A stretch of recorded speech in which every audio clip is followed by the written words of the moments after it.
Sam, thank you so much for coming on the show. It means a lot to have you spend take some time out of your schedule to meet with us. I'm fascinated by I've been perusing your website all morning. You've really got something pretty special here. How did you make it to this role of CEO? And tell us about 8x8 as well. Okay, so I'll do me first and then I'll do the company second, because they're both a bit of a journey, and I'll soundbite this a little bit. So if you think about me first, I was previously I was on Wall Street. I was in the military. I was on Wall Street, and then I ended up in software companies. And I worked at a company called Mobile Iron. And in 2017, the CEO at the time at 8x8 hired me to take over their small and medium-sized business unit, which we created it upon my hiring. And from there, I became the first chief customer officer. I've expated to the UK and ran our European operations for a year. Then I became the chief financial officer, and then I became the CEO. So in that world of, if you always hire people smarter than you, I've achieved the dumbest person in the company role, because everyone below me is definitely smarter than I am. And then in the company itself is a wonderful journey about sort of how Silicon Valley and persistence and grit, if you will. The company originally started as a chip company, and 8x8 is the number of pixels, and it made video chips.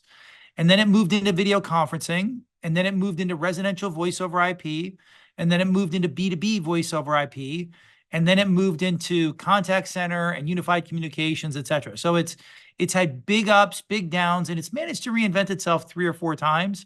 And we're in the process of somewhat reinventing ourselves again right now, from that kind of legacy collaboration tools to more customer engagement and a broader set of business communications. Well, I wonder, as I look at this, it's like an incredible platform, and wow, that's amazing, everything that this company has been. That's super fascinating. And the fact that it's still alive and thriving is unbelievable. That doesn't happen too often, right? No, and it's had several near-death experiences. And the best part is, I got to Brian 3 CEOs ago, is my chief technical officer. And so he's got some great war stories of, 17-cent stocks and desperately trying to figure out how to make payroll next week. We're now a $750 million a year company with, 130 million of EBITDA and cash growing in the bank account. He's got a whole host of stories that I can't relate to, but it's definitely an amazing journey of reinvention and grit and just trying to figure out how to do the right thing for everyone. That's incredible. Hey, how has AI affected all of this? And is that part of the reinvention? It is and it isn't. So we first got involved in the AI space, I would say 2018, 19, because, we were looking at things around the contact center, and we hired a number of individuals from IBM Watson, which is one of the pioneers of AI. Yeah, of course. And we were sort of deep in that space. But there's 2 things we realized. Number one is, starting in 2020 and 2021, we really noticed the venture capital community step up and start to fund these things. So all the technology that people see today, we first saw 2, 3, 4 years ago, when they were being funded. And, our best guess right now is there's been in excess of $100 billion of venture capital that's sort of been allocated to that AI space. And I'm a firm believer that number of dollars of R&D equals innovation. So if you're spending $100 and someone's spending $1,000, they're going to out-innovate you. And I didn't want to compete with that venture capital, wall of money. But the second thing is, almost all of it needs a contact center, a set of workflow software to run on top of. If you don't have the right data sets and you can't actually execute the next best action, it really doesn't matter how good the robot is. And so what we've done the last few years is really focus our effort on building that world-class workflow software. Make a call, get a call, leave a voicemail, move a case to an agent, have that case directed to a bot, agent assist, all these kinds of little things through all the digital channels, all the fragmentation of communications technology. That's really where we focus our R&D. And then we partner for that AI piece. And so AI plays a definite role, and we are partnered with some of the leading companies in the world. I'm sure you're familiar with Open.ai, Sure. the people that brought you ChatGPT. We started working with them 6 months before they came out of stealth mode. So before the world even knew what ChatGPT was, we were already playing with it in our labs and we use them for a number of core pieces of technology inside the platform. We're already working with Meta on Llama 4 and some of those kinds of technologies. So yes, we play a role in those areas, and we're sort of proud of our AI chops. Yeah, that's incredible. How do you like as you go through like what area should the company focus on, right? And like what products and features should we build into the company, and where do we spend our time and with integrations and things like how do you think about that? Like how do you decide like where to focus? Um, Look, I'm always brutally honest, and I would say I'm sort of a 6 out of 10 or a 7 out of 10 hitter on this topic, right? Like, so you just know the advice you're getting is I've made my fair share of mistakes. Generally, the way we try to think about it is we want to bring AI or a given technology in house if we want to make it a shared service across our platform. So, what's an example of that? AI is wonderful at figuring out how to take a question and synthesize what it really means.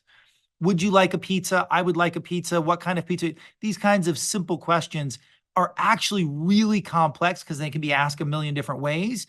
And you want to get out of the idea of how you ask the question gives you a completely different answer. And so those are transcription, translation, those kinds of things, sentiment analysis. We'll bring those in house. And we want to always make sure that they follow the GDPR and the data privacy rules. So it's really key, for example, about open.ai is we don't pass. Let's say we're using them for transcription and we want to take a German into English.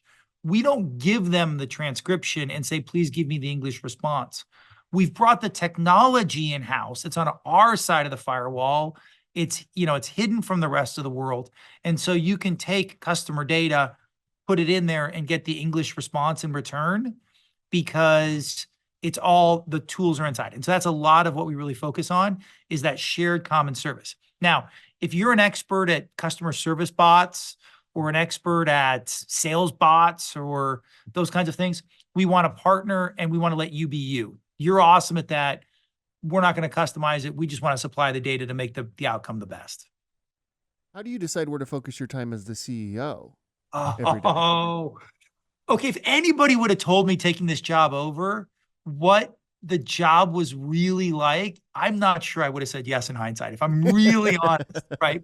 So I think that's an incredibly hard question to ask. And what I really discovered as being CEO is you're no longer tied to a functional area. Even the CFO, 85% of my time was in finance. As CEO, the first lesson I had to learn was what I call context switching. I'm sure there's a better name from McKinsey for it, but I can sit in a meeting from 8 a.m. to 9 a.m. talking about product. At 9:01, I'm with the finance department. At 10:01, I'm talking to the legal team about FCC regulation. And 11:01, I'm meeting with the marketing department about a new campaign around our products. Wowzers, I was not really prepared to be able to switch.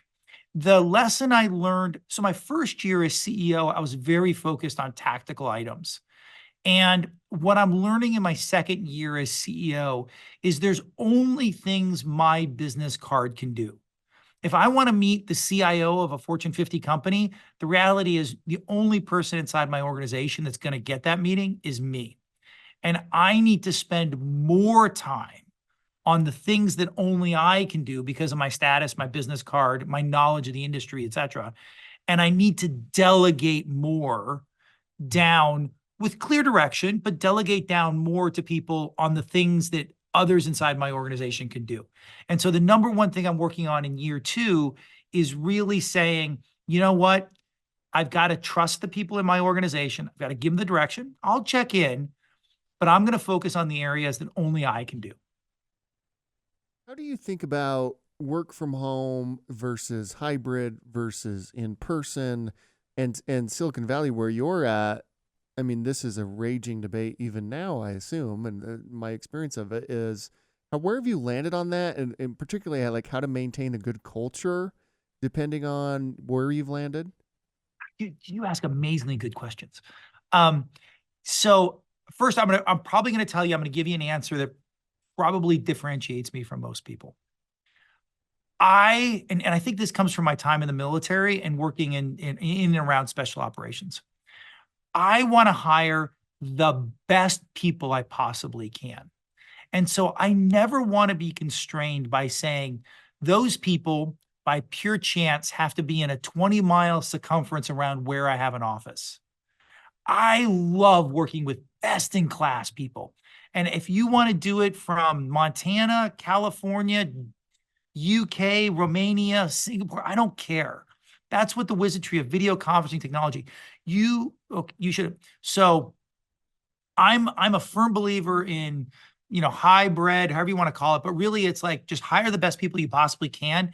Okay. And then step two, build culture with that. So one of the things that we do is we have less buildings probably than most people and less offices than most people, but we set aside money for group meetings and team meetings and whatever. And we'll fly people in from around the world and we'll let them work in a high octane environment for 4 or 5 days and build that collaboration and build that other stuff, etc. To me, the single biggest thing about that work remotely, work from home, work apart is communication. When you're sitting at the water cooler, you're sitting at the coffee machine, there's a level of communication. So one of the things that I do, and I really encourage my team to do, I almost every week write an email to the entire company. Email is the cheapest form of communications on the planet.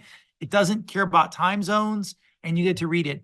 And so usually every Sunday morning, I try to sit down and write about something to the organization. Something that went well, something that went terrible, something that's new, something, whatever. It doesn't really matter. It's something that's top of mind for me. And what that gives the organization is connection. You don't want people to feel like they're isolated, working in their spare bedroom, and don't feel connected to the rest of the organization. And so for me, culture is about connection. So we have intense get-togethers, and then we try to have a constant stream of everybody should know what's going on. And what's amazing is, FYI, if everybody knows what's going on, you actually get a more productive organization, right? Funny how that works, huh? Absolutely. It's actually like really beneficial beyond even culture. It's beneficial to your bottom line as a company that everybody feels like they're part of something. Right. So in my world, hire the best people you possibly can, give them the tools to be successful, and make sure they know what success looks like. And if you do that, wow, a lot of stuff can take care of itself. How did you come up with your values? Because part of culture obviously is values, right? And what your company's values are, how you adhere them, and how do you, beyond like how you came up with them, how do you communicate those values both internally to your team and externally? You are really really good at this. Okay, so I would say what you're about to hear is a bit of a military answer. So I spent time in the military, and when I was in the military, I was an airborne ranger. And the Rangers have the Ranger Creed. And the Ranger Creed is something that we recite on a regular basis, and it talks about what our values are. So when I took over as CEO, we didn't have that. We didn't have a guiding principles document, whatever. And then I was lucky enough to meet a personal hero of mine briefly, a guy named Admiral William McRaven. He's written a couple books. He was Oh in yeah. charge of JSOC. His teams hit Osama bin Laden, right? And I said to him, how do you create that culture that we had in Rangers or in Green Berets or in SEAL teams, et cetera, when you don't start with them when they're 18 years old? Like, how do you create that culture when you're bringing people in from outside and whatever? And he looked at me and said, "You were a Ranger, right?" I was like, "Yeah." And he said, "Do you know the Ranger Creed?" I was like, "Of course I do." And he's like, "Did you write it down? Did everybody repeat it?" And so if you go to every office building in the world, you're going to see our principles, our values, the things we care about. And then at the beginning of every all hands, you're going to see those. So they're written down, they're displayed. I frequently in notes over coffee will highlight an example of where the value was done well. One of the values is we hold each other accountable. And I will write to the entire company when organization A held organization B accountable. Organization B doesn't always like to be called out as being held accountable, Yeah. but they're also smart enough to know that sometimes they hold organization C accountable, and it sort of rolls downhill.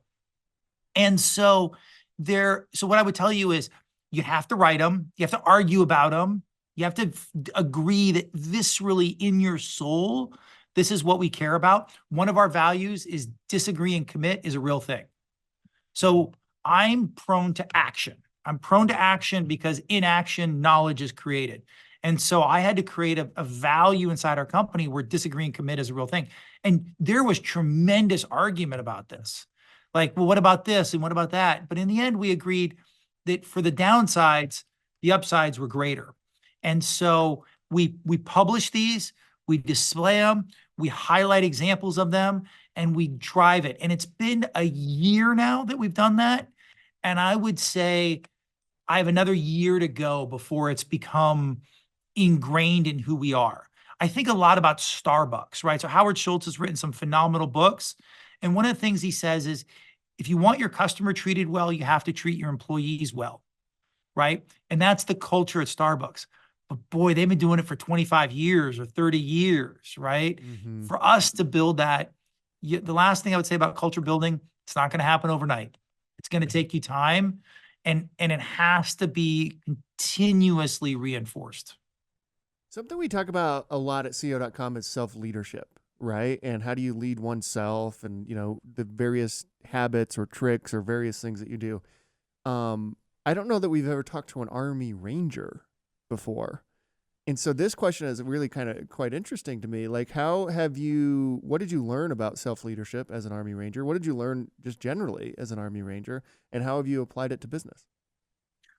That's okay. So I would say this is in general, Army Ranger, Army officer, sort of similar thing. Number one is you have to lead by example. So I love the question you ask. I saw it on the list at a time. I love the question that you ask about self-leadership, because to me, this is pinnacle. This is at the top of the pyramid. If you can't lead by example, never ask anybody to do something that you wouldn't do yourself. And it's amazing to me when I see CEOs who violate this principle. It's amazing to me when I see politicians who violate this principle. It makes me want to vomit. They're the number right? one offenders, politicians, that's for sure. Oh yeah, they are. Right. But if you want to be a leader, if you want people to follow you, you have to earn their respect. And the number one way you earn their respect is you lead by example. So let me give you a value at 8x8. We are cost conscious. And so we generally fly coach class everywhere. The number one person last year that flew around the world was me. And the number one person that flew around the world in coach class was me. Like, if my engineer can't fly business class, the CEO ain't flying business class. Right? We don't pass rules that say some animals are equal and pigs are more equal. That will never happen. And I learned that from being in the military. The second thing I learned from the military is mission accomplishment. So you got to understand, the Army and any branch of the service is you're willing to give down your life to accomplish an objective. Right? Now, I don't expect anyone that works for me in the civilian world to do that. But what I expect is, hey, if I say I'm going to get it done by Tuesday at 5:00, it's done by Tuesday at 5:00. It's not that I'm going to die trying, but it's that I'm really going to give it the valued effort. And that is a culture that we've infused in 8x8. For me, it means a lot in customer support and customer service. I'm really clear. If we tell our customer we're going to do something, we're going to do it. If you were internal to my meetings, one of the things you would hear me say all the time is, we say what we're going to do and we do what we say.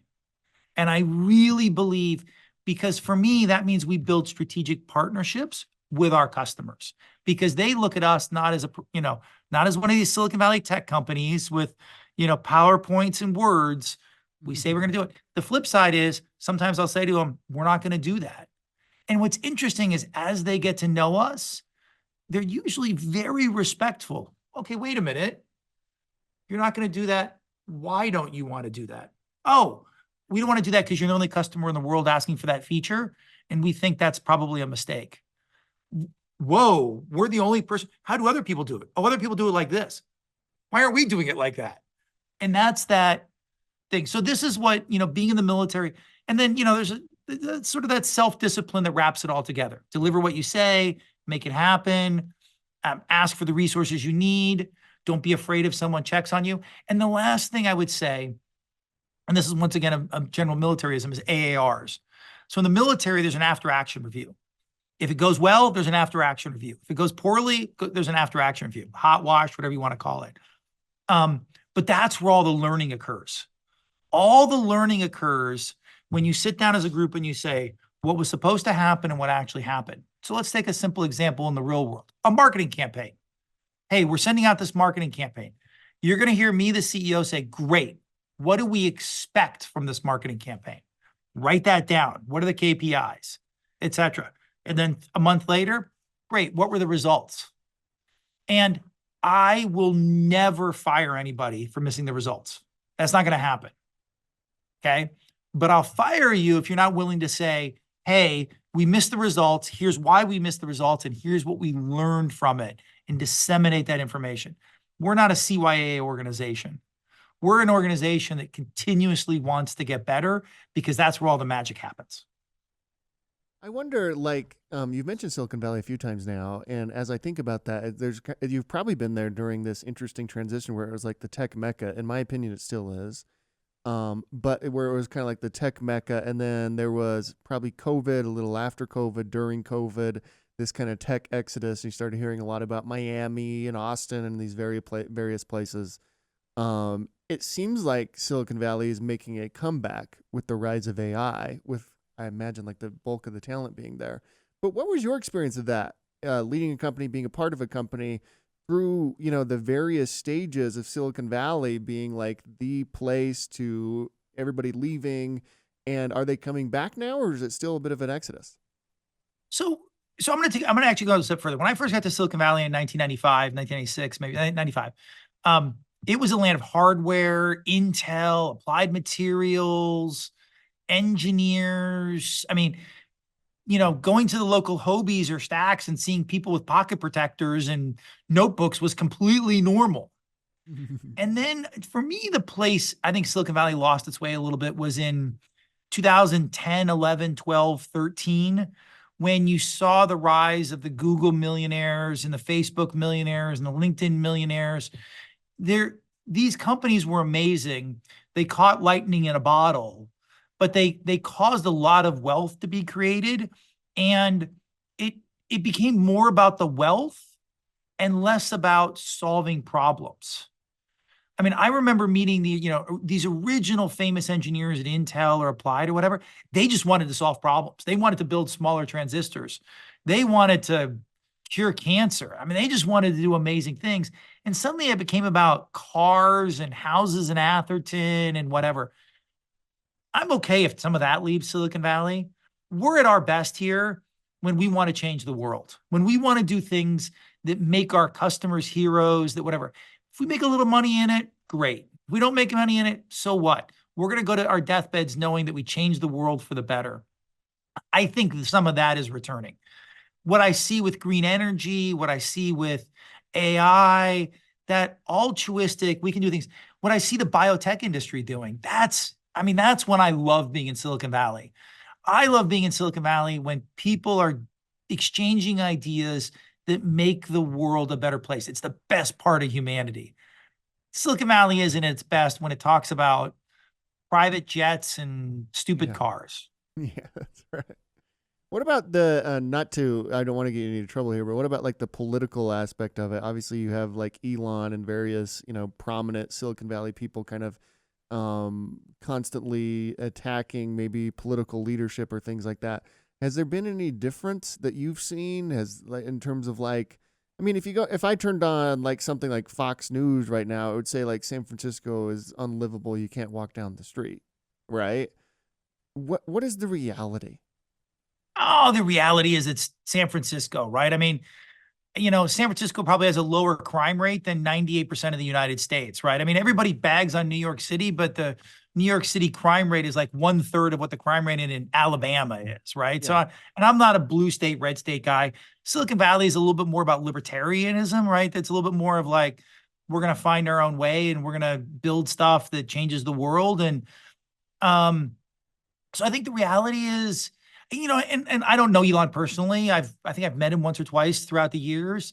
I mean, here's a guy that just can do amazing things. He can put rockets in space using Ethernet, wants to put a person on Mars and become whatever, and then at the same time can go off the deep end on a tweet. I don't know. I'm not a big social media guy. I think it's got some problems. And so I don't know. I think there's a little bit of that libertarianism nature of just, let people be people. And as long as you're solving world problems, it's okay. Yeah, it really is fascinating to see one of the greatest CEOs of our time tweeting all the time. Too. Yeah, I don't like, I don't know if he has the time, right? Like, I mean, I don't know what he does. I mean, if I tweeted all the time, half of them would be misspelled because it'd be like in the hall running between meetings. You mentioned like your leadership style, and it sounded like a lot of it has kind of centers around empathy. What role do you think empathy plays in leadership? Oh, I think it plays a key role, right? So one of the things that one of the things you learn really early on in the military, and it's going to be this stereotype busting thing, but it's a really empathetic organization, right? In the sense that it has to be a culture of safety, right? You have to have for action reviews because you want the organization to get better. And so one of the books I recommend, it's required reading of my senior management team, is The Culture Code by Daniel Coyle. And what he does is it's a terrific book because it lays out these high performing teams, and you're going to find they have many things in common. And one of the things they have in common is safe space. Safe space is you've got to be able to say, we made a mistake. I love to use in the civilian world the comment that, I've been married for 24 years. Making mistakes got you fired. I'm not sure I would have made it through the first week of being married because I did the dishes wrong. I put them in the dishwasher wrong. I admit to this day, I've been retrained in how dishes should be properly put in the dishwasher, right? I say that with humor, but the reality is none of us is perfect. I'm a CEO. I'm not perfect. People that work for me are not perfect. You should assume no one's perfect. And once you make that assumption, your world changes because to me, the magic happens. Remember, I said earlier, I'm prone to action. The magic happens when you take a risk, you have a 51% answer, and you brush forward and say, we're going to try to learn something here. We're going to put this out.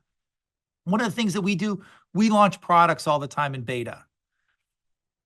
I will tell you that in the last, I've been CEO over a year, we've not launched a single perfect beta on day one. And that makes me so incredibly happy because if it was perfect, we waited too long. And now we're getting the feedback we need from the customer to build the product that makes them successful. That's a perfect beta. How do you deal with failure, both personally and within the business? Like, is there a few moments or a moment that stands out where like, hey, I didn't live up to the standards I expected. We didn't, do a great marketing whatever it is. How do you deal with failure, and what have you learned from failure? All right, let me tell you a quick story. I'll tell you a quick story, and hopefully, I'll try to figure out the right correct words to say in the story. But it's going to wrap up the last two topics with a little bow on top. So when I was in the military, I think I was a first lieutenant. We were practicing at what's called in the military at the time a kill house. I don't know what it's called today, but you can imagine that plywood walls, fake doors, and there's a catwalk above where the instructors are standing watching. And you're doing the stuff you've seen in the movies, right? You knock down the door and you go in. And we were doing a stack, and I think I was third in the stack. And we went through the door, and I screwed up royally. And I got shot by these paintballs. I forget something they were called at the time. And I mean, you looked and it hurt like and I'm dead. And we were at the AAR, and the instructor he's got his clipboard, and he kind of looks up and he sees that I'm an officer. He was a staff sergeant, sees that I'm an officer, and he kind of sees that he leans over and he sees I have a Ranger tab on, and his shoulders just slump. And I can read his mind. He's like, oh, this is going to be an argument. And he goes, so, sir, how do you think that went? And I went like this. I went, someone needs to write a letter to my mom explaining that her son's a moron. And you could just see the look on his face, like, we're not going to argue. And he's like, well, what went wrong? And I said, I was third in the stack and I screwed up. And he's like, okay, sir, why did you screw up? And I said, I got all in my head. I was worried about what the unit was doing and what was happening and over there and this and that and everything else. And I just didn't have contextual awareness of where I was right then and there. And I screwed up because third in the stack, I was supposed to do this and I didn't. And he went, that's exactly right. And I said, yeah. And he went, okay, what do you want to do about it? And I was like, can we run it again? And he's like, of course we can run it again. And that's what we did. We ran it again. And that to me is what failure means. Failure doesn't mean not making mistakes. Failure doesn't mean dying on your sword. Failure just means, hey, we took a guess, we were wrong. Anybody that's ever been an engineer, I mean, what's the famous Thomas Edison thing, right? 10,000 light bulbs that didn't work, right? Failures in built in engineering, it's built into investing. No one's 100% perfect stock picker. Build it into the process. And as a matter of fact, once you build it into the process, you build better products, you make better investments, you think about things better. The idea that failure doesn't exist is laughable.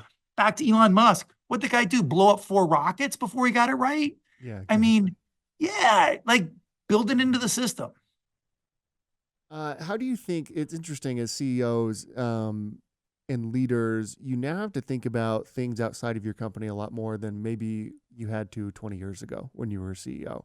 Kind of the macroeconomic environment, just the general, hey, there's a war in Ukraine and that affects you now in some way, or whatever it is, right? Mhm. What are your thoughts on like the current state of the world, the current macroeconomic environment? Do you have any predictions in terms of like, I mean, this is a crazy year. You've got a bunch of elections in all sorts of countries. Where are we at right Here's what now? here's what I see. So yes, I'm we're a regulated telecom provider. We provide PST replacement in 60 countries. I'm I'm a bit shocked by the regulatory environment, and this is not a political statement. I'm just a big shot that sometimes it. What shocks me is that the regulatory environment isn't always about doing the right thing, but it's about getting the paperwork correct. It's about having a way to say gotcha. It's a gotcha regulatory environment, not a, you know, let's not have babies do things that hurt them kind of regulatory environment. And you would think that's what the regulatory environment is. And I'll tell you where I see that a lot right now. You talk about funny things coming out of COVID. So, because we're a telecom company, we file about 1,500 tax returns a month, both the Oh, United wow. States and globally. Yeah, globally. I can't believe how many audits we're under right now. We're under audits everywhere from Indonesia through Chicago through the UK. Like we're under audits everywhere. And it's every government wants more money. And I get it. And we're not trying to like we pay our taxes. I'm not trying to cheat. I don't have a whole team of people trying to figure out how to, bend the rules or find loopholes. We'll pay our fair amount. I don't have an issue with that. But holy mackerel, I've had to hire extra people just to keep up with all the audits. And so, what I would say to the flip side of some of the commentary out there in the world is business people do good things. We are still human beings. We employ people. We want to build services. Alan Greenspan wrote years ago, right? There's never been a famine in a capitalist system because the price mechanism creates more supply and those kinds of things, right? So the one thing I would say is, hey, we're not bad people. We're not trying to get over on the system. We're just trying to do the right thing and make our customers heroes every day. And we'll get through the audits or whatever. But, can you not give me 3 days to reply to a 30-page letter? I mean, come on. That's awesome. Finally, hey Sam, thank you just so much for your time. Seriously, this has been remarkable. Um, we end every interview the exact same way, and that is at CEO.com. We believe the chances one gives is just as important as the chances one takes. I wonder when you hear that, who gave you a chance to get you to where you are today? Oh my God, the list that I have. I am here because of my mentors. I am here because people took chances on me when I was rough around the edges, when I said the wrong thing in a meeting. Everybody forgets. So you can see the military played an important role. I was a military brat, whatever, but Admiral Nimitz, who was one of the heroes of World War II, ran a ship aground the first time he was put in command, right? And, in that zero failure world, we would have lost one of our greatest military leaders, right? So I am incredibly thankful to the Brett Hoduses of the world and the Craig Johnsons of the world and the Alfred Macks of the world, the Colonel Baggett's of the world, people that took me under their wing and went, okay, not how I would have handled that situation. Let me give you some advice. Let me give you a shot. And it, I love the best part of the job of being CEO, and honestly, the best part of being 54 years old in the business world is mentoring the next generation. One of the things, because I'm a veteran, we hire veterans, a lot of special operations veterans. It's a personal cause of mine. I've managed to get my organization to adopt it, and I mentor a lot of these people. And I think the same thing every single time. Somebody along the way was nice enough to give me a shot. And they didn't do it because they were selfish. They didn't do it because they thought they were going to get something. They just thought because it was the right thing to do. And I am so incredibly thankful to them because, look, if I could take my CEO badge, I'd have to rip it into 75 pieces, including my wife, and hand a piece to all of them because I would not be here without them. It takes a village, it takes a team, and any CEO that tells you it doesn't, I would argue has gotten ego and reality switched with each other. That's awesome. Sam, thank you so much for joining us. It was a Clint, pleasure. thank you. Thank you. We'll see you down the line. I'm sure we'll have you back on. Dude, I would love to.